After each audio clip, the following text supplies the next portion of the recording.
Mga investment sa Pilipinas umabot na sa 1.07 trillion mga kotsero. Good job, Mr. President. Ay, good job sa inyo pong nagagawa ngayon. This is really, really good news mga kotsero no, sa ating economy. Okay? Ito pong balita na to ay nanggaling sa Board of Investments kahapon, no? Pero ngayon lang natin, hindi siya masyadong binigyan ng pansin mga kotsero, no? Siguro kapag mainstream media ka talaga at Marcos ang pangulo, hindi mo talaga siya i-build up, no? Pero naibalita siya sa dyaryo. Hindi ko lang alam kung nabalita sa media or sa TV or sa radyo. But ito po ang naging balita kahapon tungkol sa 1 trillion pesos na investment as of October 2023. Good news to mga kotsero. BOI investment approvals hit 1.07 trillion by the end of October. Mga kotsero, good job. Okay. Palapakan natin si Mr. President. Good job, Mr. President. Ayan, basta tingnan natin yung balita. Ayan.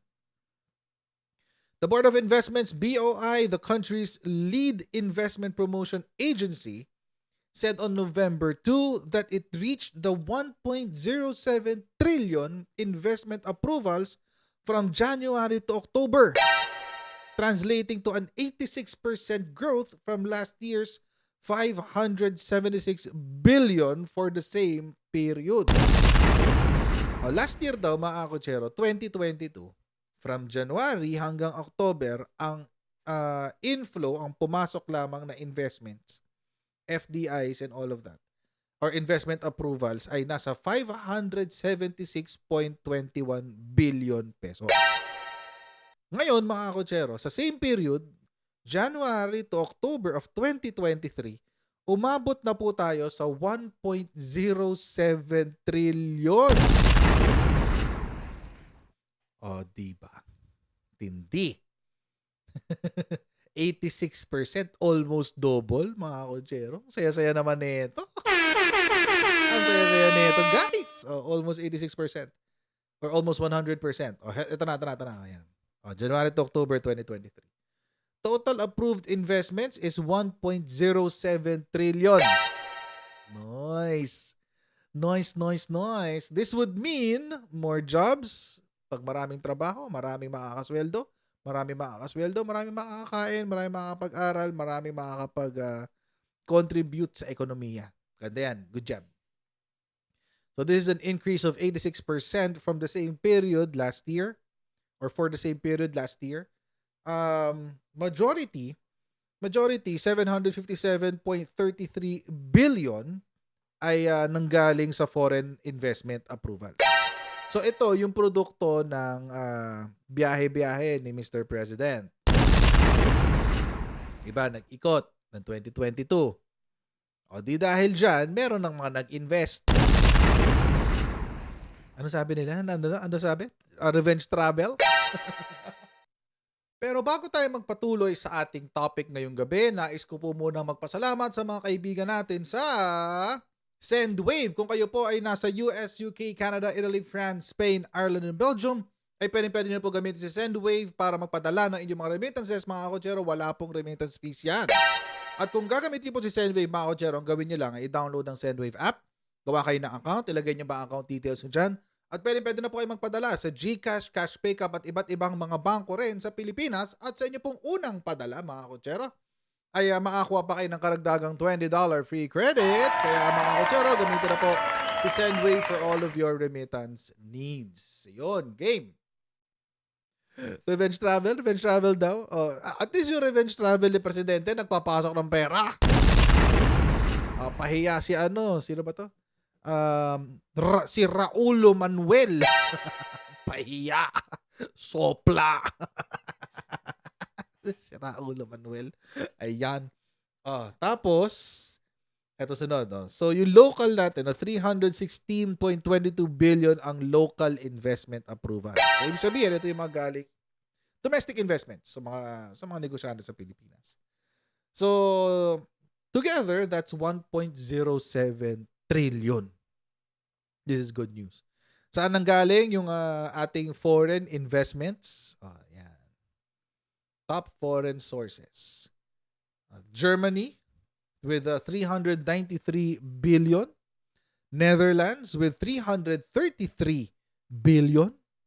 Singapore with 17.07 billion.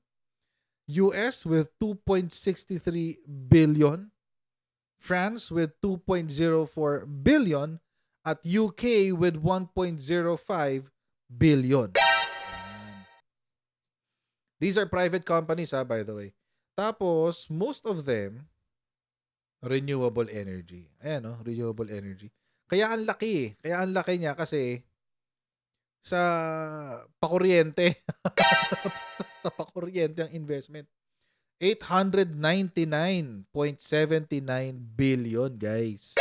Grabe, laki.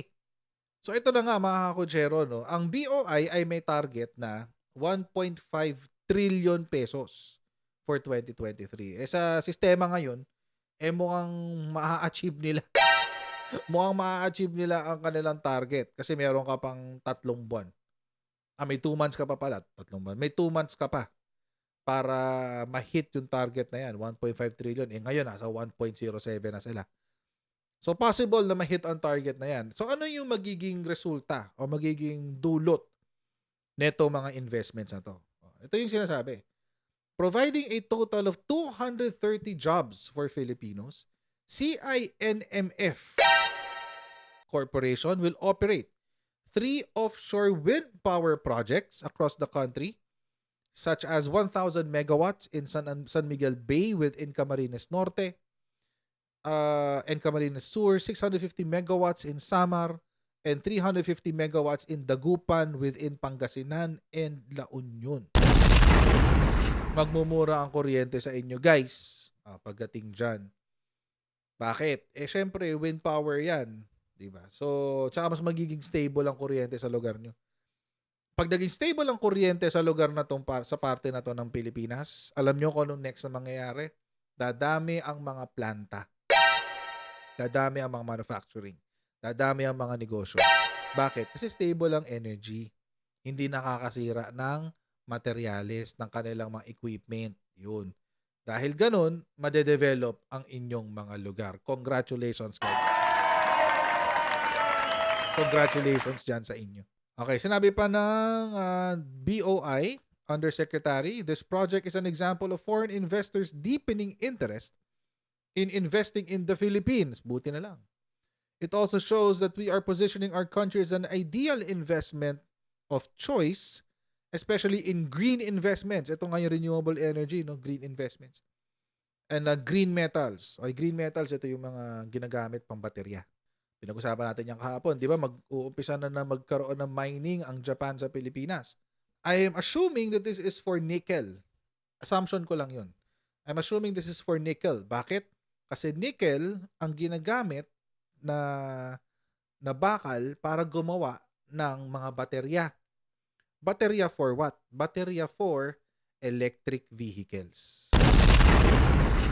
Yayaman ng Pilipinas talaga, mga kutsero. Maniwala kayo. I'm confident we can make more investments happen in the Philippines before the year ends. Yun.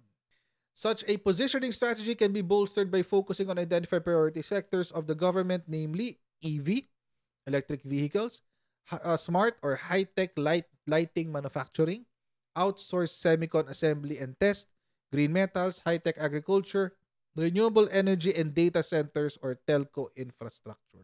Ang pinakamataas daw natin is 1.14 trillion in 2020 and 2019. Tapos 1.2 trillion in 2020. Kaso nga lang bumagsak nga yan dahil sa COVID. So ngayon nakakabawi na tayo, guys. Nakabawi na tayo.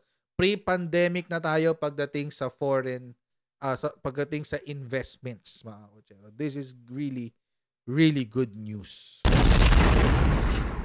This is really, really good news. Pre-pandemic na tayo, guys.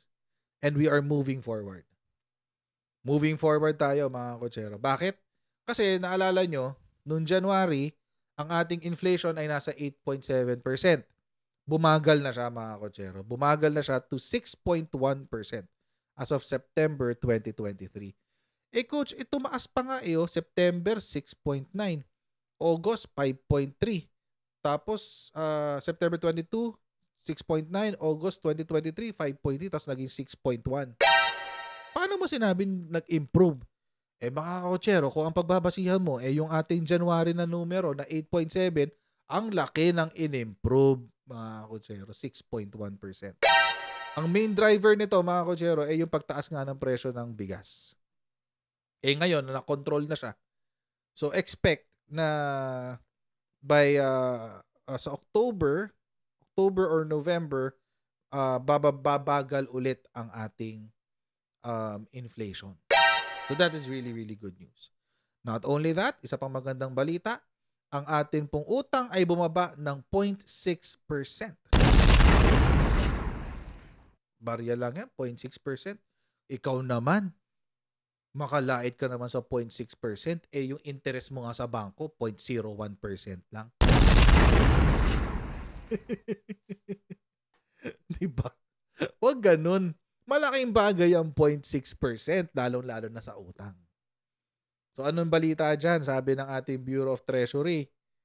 Sabi, data released by the Bureau of Treasury on Tuesday showed the national government incurred a total outstanding debt of 14.27 trillion, down by 0.6% or 80.9 billion pesos than 14.35 trillion debt stock recorded as of end of August in 2023.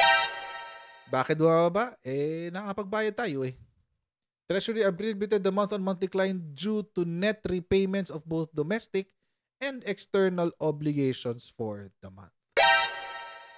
So, alam nyo mga kotsero, ang ating pong bansa ngayon is in a right trajectory. Maganda ho ang development ng ating bansa ngayon. Of course, marami pa rin naniniwala sa chismis. Ano yung chismis? Ang naniniwala sila na si Presidente hindi epektibo. Naniniwala sila na sa Presidente pa-revenge travel lang. Naniniwala sila na si Presidente walang ginagawang tama. But those are chismis. Chismis lang yan. And that's at best. Yun, at best, that's chismis. At best. And alam nyo mga kotsero, hindi mo naman pwedeng madaliin ang development. Hindi pwedeng pinangako ngayon tapos gusto nyo bukas okay na agad. Kalokohan yun. That's BS. Progress takes time. Kaya wag natin madaliin. Di ba marami nagsasabi dyan, nakaisang taon kalahati na, mataas pa rin ang presyo ng bigas, etc. etc. Ngayon, identified na ang problema. So, anong gagawin? Di may improvement na. Lalo na ngayon, may DA secretary ng bago. Di lalo ng mas magiging maayos yan. Ngayon, may mga nagsasabi, hindi, weak pa rin, etc. etc. Well, if that's what you're still thinking, then maybe it is your bias speaking, not your logical and your factual reasoning, not your critical thinking reasoning or talking, no? Baka yung bias mo lang yan. Kasi you're rooting for another person, diba? Baka kasi dilawan ka, you're rooting for another person. Or baka DDS ka, you're rooting for another person. Ganun lang naman kasimple yun. Walang masama doon, okay lang yun. But don't deny facts.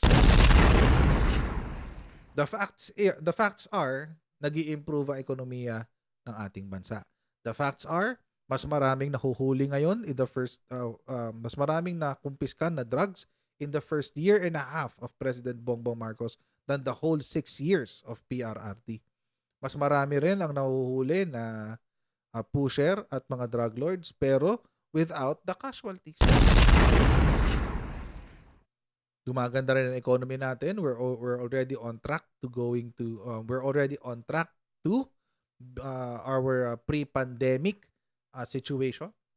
Kung bias kayo, walang problema. Di magpaka-bias kayo. But, don't deny facts because the numbers will speak for itself, diba? Ganun lang naman kasimple yun.